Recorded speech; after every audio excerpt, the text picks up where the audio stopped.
You're listening to Atoms, Motion, and the Void.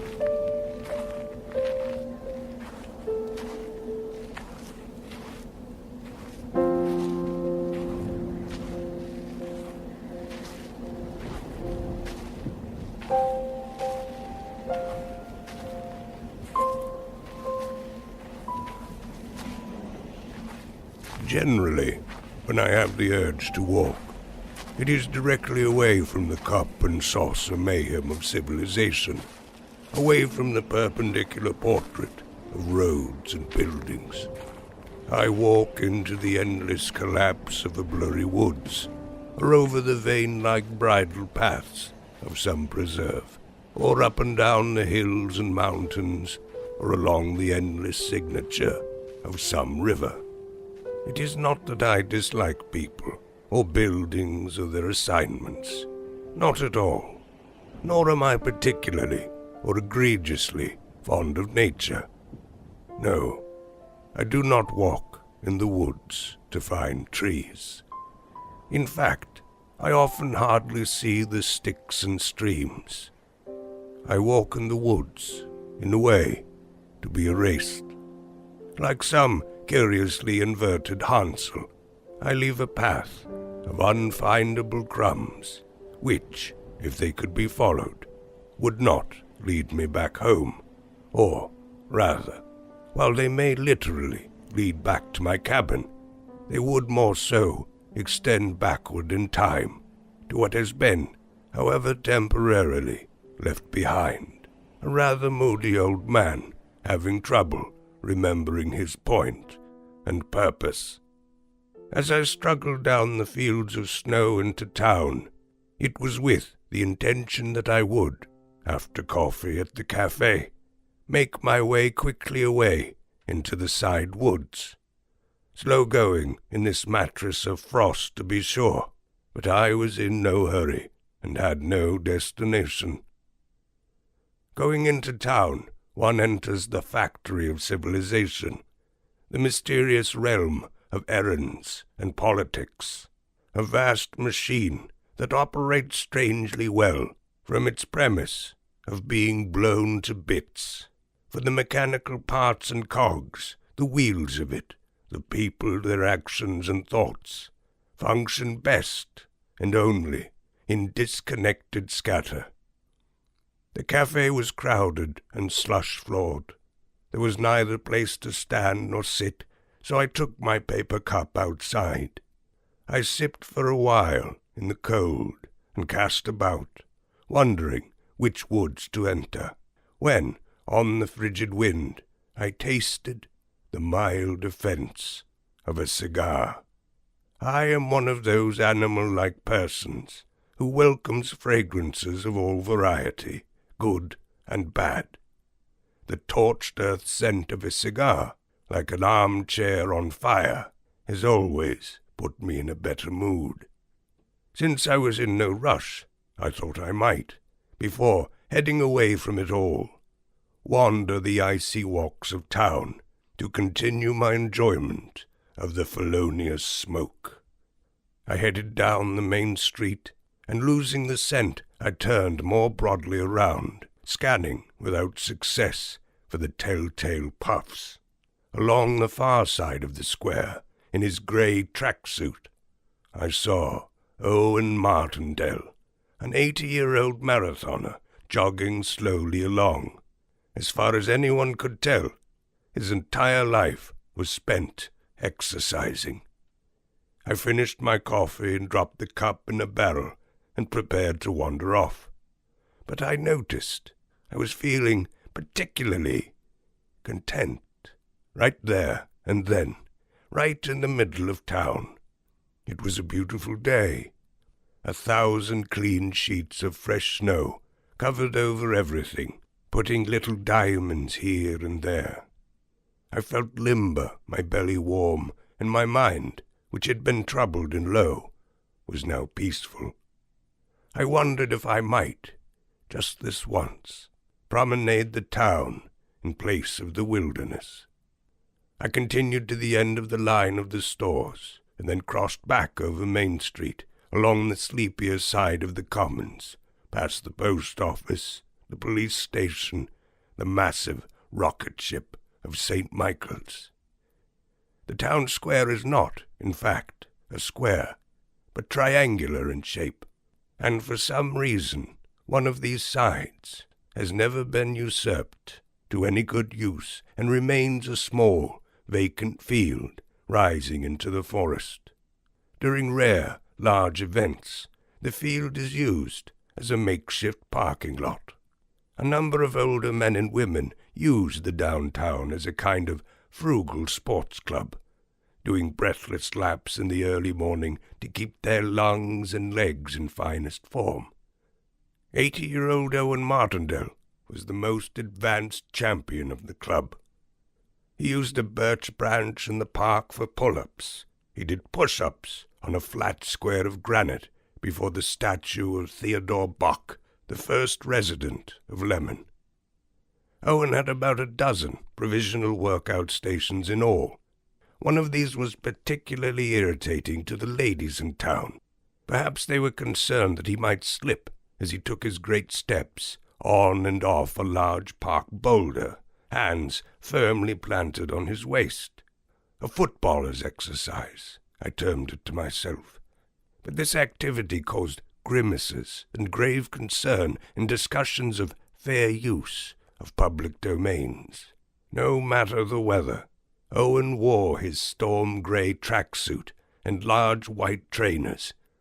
Even when he wasn't exercising, his face remained locked in the grief of invigoration, as though while even standing about he was in the middle of some unseen but crushing form of exertion. His bruised red skin remained, ever splintered with whiskers. His mouth hung wide, to freely siphon the oxygen from the air.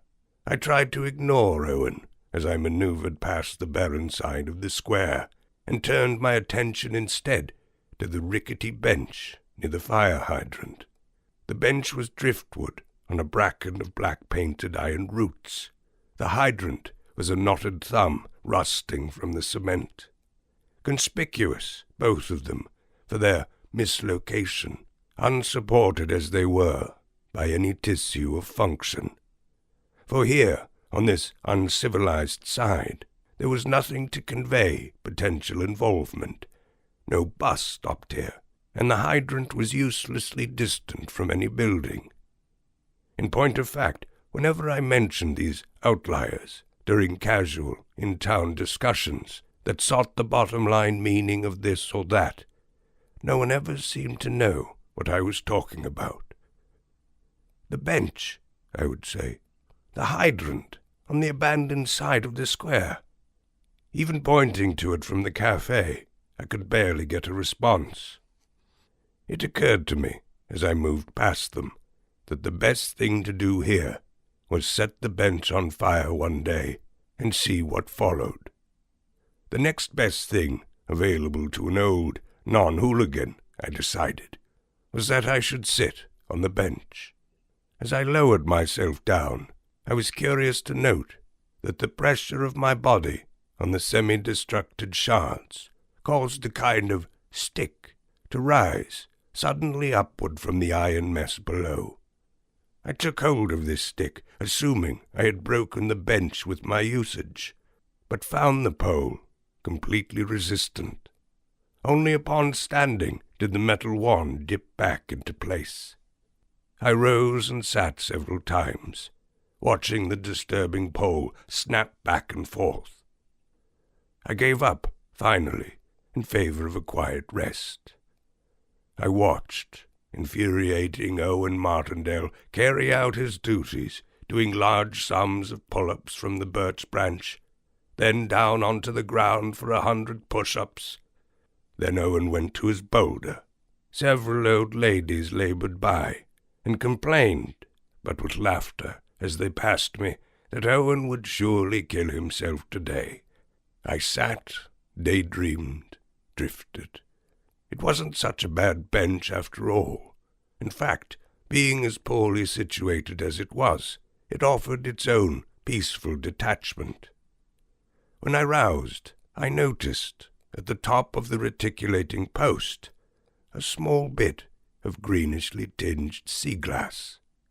With a small lean, I easily glanced through the lens. As unhelpful to vision as the crystal smear was, it did set the lasso of my sight, and there, in its frame, directly enclosed and centered, on the distant hill above the Lemon River, I saw, under a decorative vest of snow, a second bench. It has always been my policy to follow the instruction of benches. If one bench was eager to tell me of the existence of another, then I must, without question, immediately venture forth to pay that recommended bench a visit.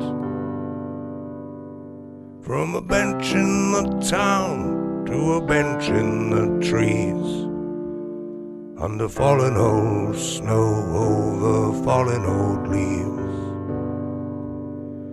like a leaky old boat on an empty old sea. You leak till you're empty, when empty you're free. I'd like to climb like a golden flower, sunlight for bread, until it's my power in a ballroom dream. I'd dance with the old river queen. She'd sing me a song in my dream, and erase everything that I'd seen. A blanket of snow, a graveyard of cars, a comet, a puddle, the smoky old stars. I like the way there isn't a way to find out the way there isn't a way.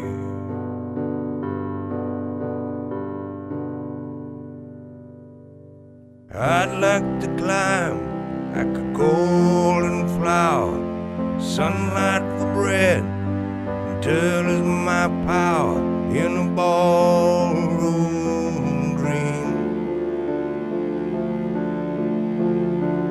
I'd dance with the old river queen. She'd sing me a song in my dream, and erase everything that I'd seen.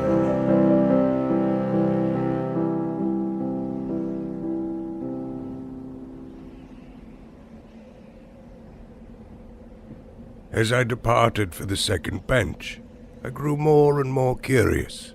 Had someone set this strange contraption up, or was it purely coincidental that the shard of glass on the saluting pole inadvertently circumscribed the second bench? Both alternatives seemed implausible. I walked through the park. Owen Martindale stood in the old gravy lump of his exhaustion, snow-dusted and heaving beneath his workout tree. We greeted each other with civil nods, but as I continued by, he turned and whispered, "So?" It was very nearly a cough. I slowed and regarded him. "Did you say something, Owen?" I said. I always spoke to him as though he were in hospice, an old vet in a wheelchair at the edge of a scenic vista. He looked over my shoulder to the rickety bench. "Second bench, I gather," he said. I understood him perfectly, but didn't take to the casual way he spoke of the queer mystery. "I thought I might," I said. "Well, keep looking when you get there. Ears up. It's not just what you see now." He said this grandly, as though he'd just passed along a remarkable bit of wisdom, which I refused to acknowledge, and which refusal caused him to smile in a tin-can sort of way, a warm, ripped-in aluminum grimace that somehow meant he'd come out on top. I certainly could have asked Owen about his experience with the benches, or tried to find out what he knew about the stick and the lens, but I was too pleased to have found some purpose to the day to inquire. Owen raised a bare, pig-knuckled hand and dismissed me. "Go on, then," he said. I touched my hat in a disgruntled manner and set off. There were no cars in the street now, no wind, no Owen even, as I glanced back. He'd dropped to give himself 20 behind a snowbank. I took the quickest way over the trestled bridge, and then stepped down from the tracks upon the untrodden hillock on the far side. I descended slowly through a thin forest, trying to make my way to the middle of the hill, where I supposed the bench would be. The Lemon River burbled below a paving of ice, but further upstream there rose a clamour, from where the fast black water moved too swiftly to coalesce. I paused here and there to tune my geography, and foraged about the hill until the distant buildings of Lemon revealed a narrow fissure, through which I could see the original rickety bench and rusty hydrant. If I kept these in my sights, I felt I could navigate up and down the hill until success. Yet again, my hypothesis proved wrong. For several minutes I walked in a kind of haphazard spiral, a child lost in the woods. But then I heard a sound, faintly bristling, the crackle of static, as from a transistor radio. As I moved toward the noise, I began to hear a more distinctive brown mumbling, a voice hovering in the shushing scratch. I remembered Owen's unwanted suggestion that my ears would help me more than my eyes, and I turned and aimed for the sound point.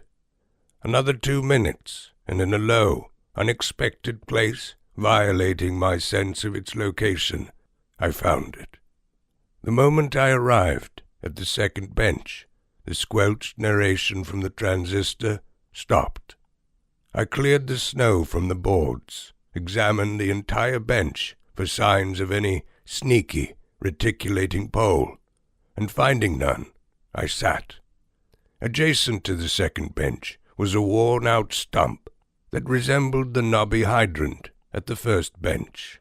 Set within this stump, in a large owl hole, I saw a familiar black box with a silver face, a small recording device and player I had not seen in many years.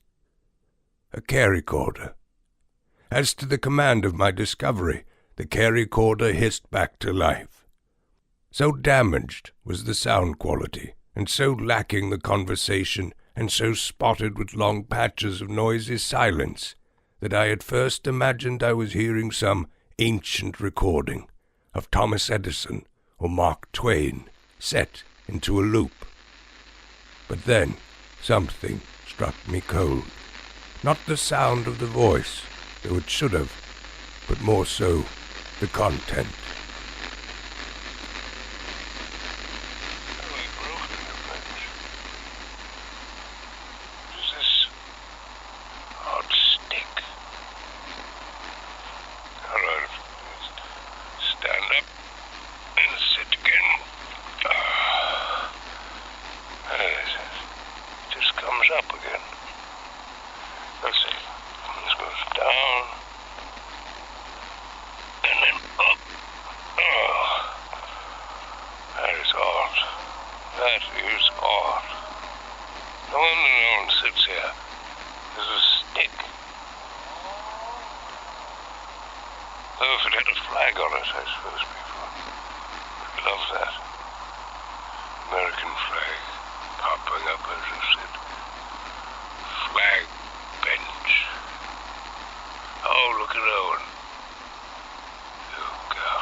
Not only was it troubling that I'd failed to recognize my own voice, and in addition that I had been recorded unwittingly during my short stint at the first bench, but most shockingly, I had no idea that I'd been talking aloud. There came a silence in which I imagined I may have fallen asleep, or just simply daydreamed. I heard the vague Owen on the rock inspired laughter of the two old women who trundled past. As I listened, my eye caught sight of awful Owen Martindale on the far side of the river, gambolling down through the snow. He certainly knew that I would be here on the second bench, and it was possible that this hill running was just a part of his routine. But I doubted it.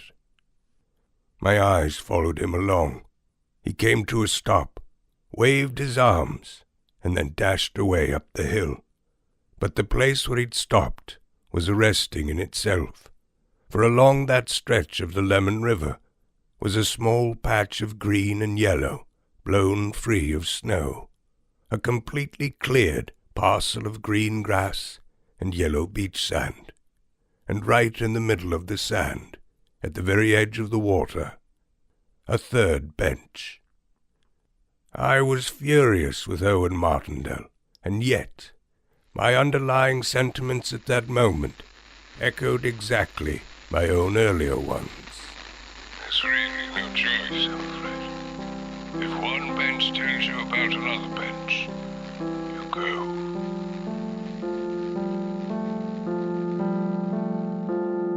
Welcome home, little sparrow.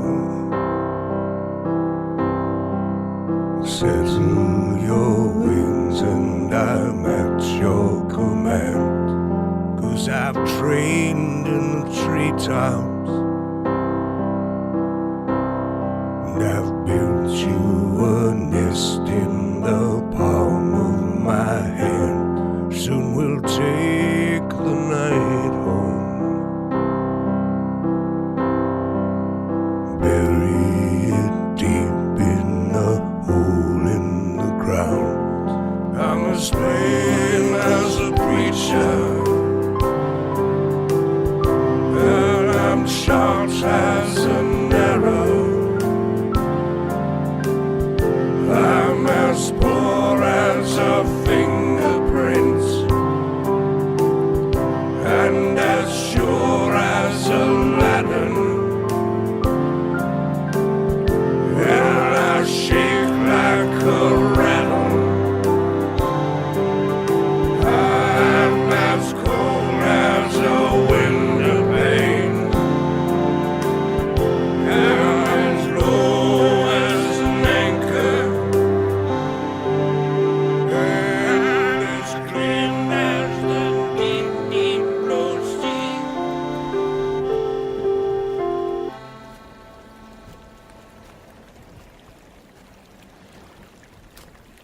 I knew that I occasionally spoke to myself, especially in the cabin at night as I tried to get myself to bed, or in the morning as I assembled breakfast or made grocery lists. Also, I sometimes sang, very purposefully, with complete self-knowledge.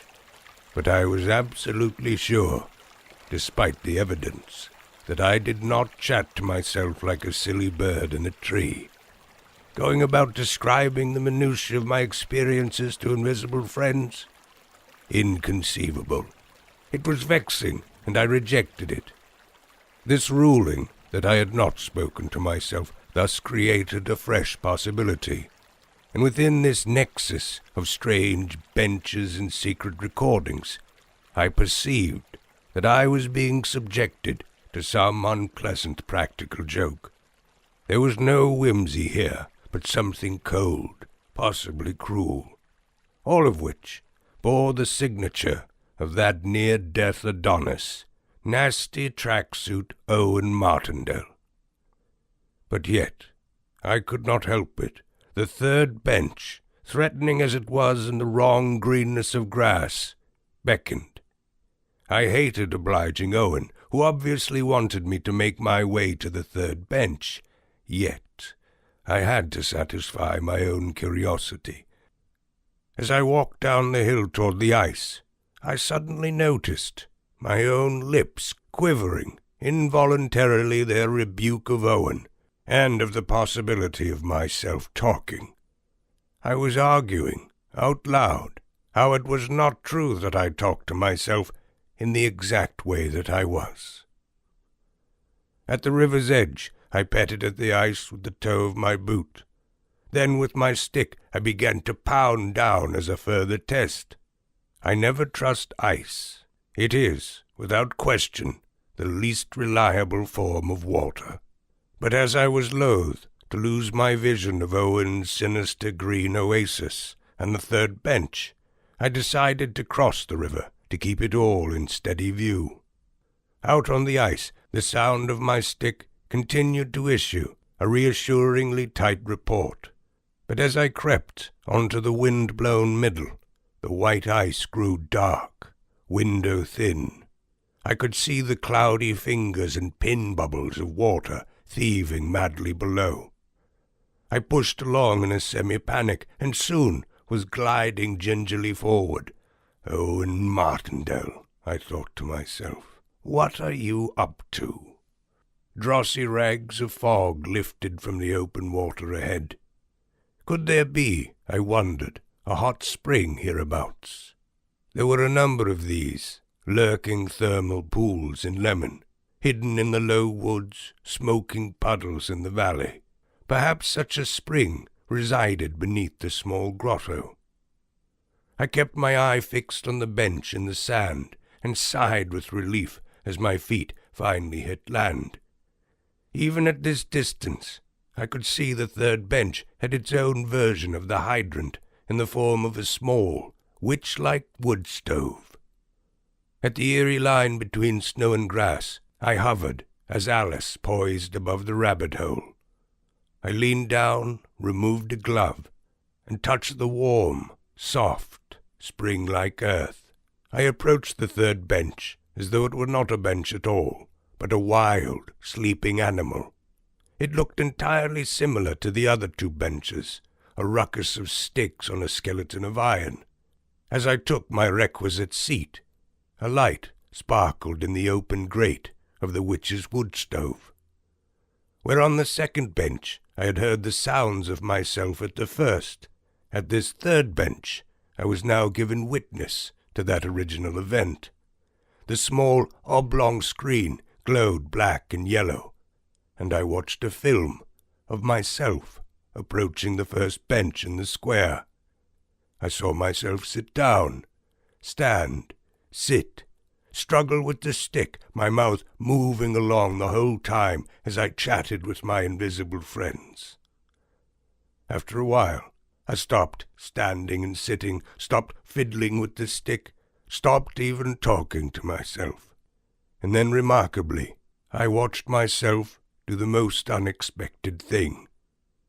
My eyes rolled back into my head, and my body slumped to a side. I knew instantly what this was. Further proof of the casual, almost non-existent relationship I had with myself. What, exactly, I was doing was feigning my own death. As with the self-talking, this was something that I did. I knew I did, on purpose and with full self-knowledge, but rarely, so I thought, and not today, not on the bench, not unconsciously. But the idea would arrive, now and again, here or there. Well, this could be the place of my death. I could very well die right here. And as though to create a poultice against the possibility, I would pretend to die, as it seemed impossible to me that one could actually die after pretending to do so. Thus I would, when the fancy struck, engage in a pantomime of my final moments, and perform the small disappearing act in the manner and form I imagined it would take. On the bench it took this slumping form, and I had no recollection of it at all. My arms shot out in a rigor mortis and then settled. My eyes rolled back and my head teetered around wildly before coming to a rest. The whole dance of death took only 20 or so seconds before I straightened and became, once again, an old gentleman on a poorly placed bench. The video ended and then began once more from the top. I had no need or interest in seeing myself feign extinction again, so I stood. The image in the stove died. And that is when I saw, resting below the bench, like a smooth river stone, a brown and trampled cardboard box. I pulled it into my arms. As I broke the cold lid free, I knew at once what the folded black garments inside were. My dark suit of invisibility and imperviousness, which I had not worn or considered in many years. The silken, nightshade costume of the Stalwarts.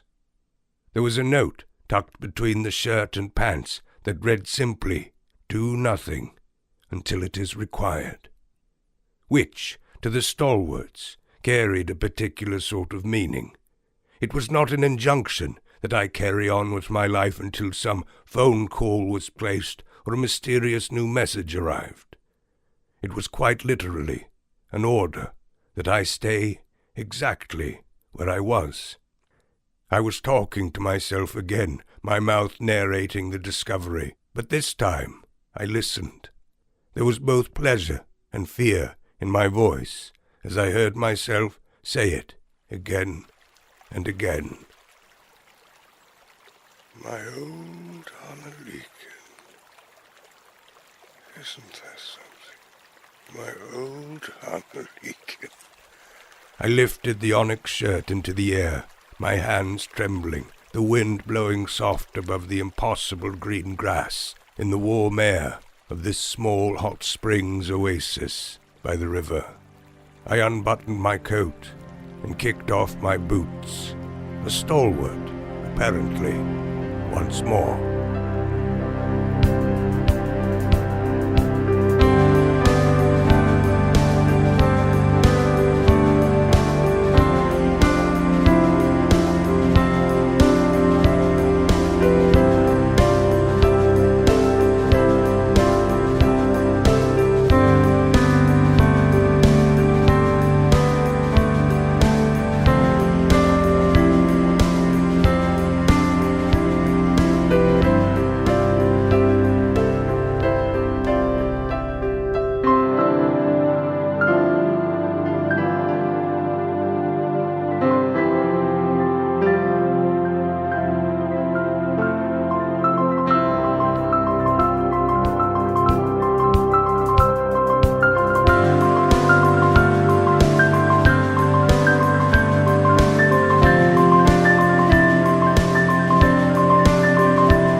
You've been listening to Atoms, Motion, and the Void